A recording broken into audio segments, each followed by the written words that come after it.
Judicial killing করে একের পর এক হত্যা করছিল, সেই সময় এই সিংহ পুরুষ অকুতোভয় নিয়ে তিনি জামাত ইসলামের হাল ধরে সারা বাংলাদেশে জামাত ইসলামকে সুসংগঠিত করেছেন।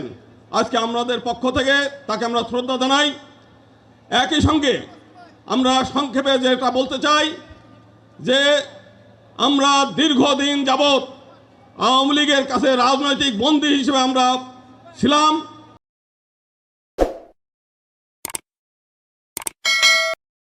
1954 সালে যেদিন আওয়ামী লীগ গঠন হয়েছে সেই দিনই তারা হিন্দু সম্প্রদায়ের প্রতিনিধিত্ব অস্বীকার করে প্রতিনিধিত্বকে ধ্বংস করার জন্য উদ্দেশ্য নিয়েই তারা আওয়ামী লীগ গঠন হয়েছে, হিন্দু সম্প্রদায়ের কাছ থেকে প্রতারণা করেছে হিন্দু সম্প্রদায়কে।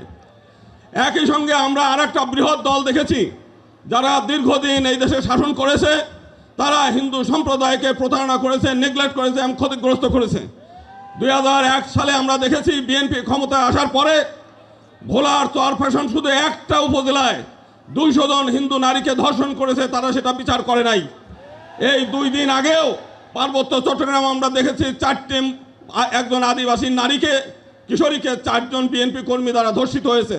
আজকে সারা বাংলাদেশে চাঁদাবাজি, সন্ত্রাস, টেন্ডারবাজি এইগুলো একের পর এক চলছে। আজকে সমগ্র বাংলাদেশের মানুষ আপনারা এখানে এসেছেন জামাতে ইসলামের ডাকে।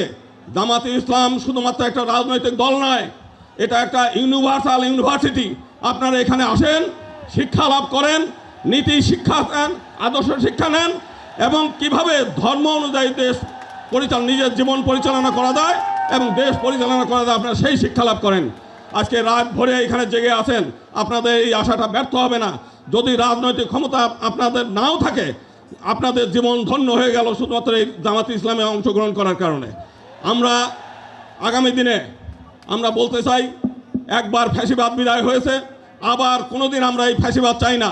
এখানে জুলাই আন্দোলনের শহীদ পরিবারের সদস্যরা আছে, যদি আবারও এই দেশে পিআর সিস্টেম ছাড়া যদি নির্বাচন হয়, আবার ফ্যাসিবাদ আসবে, আবার আপনাদেরকে এই ফ্যাসিবাদ সরানোর জন্য আবার জীবন দিতে হবে, রক্ত দিতে হবে।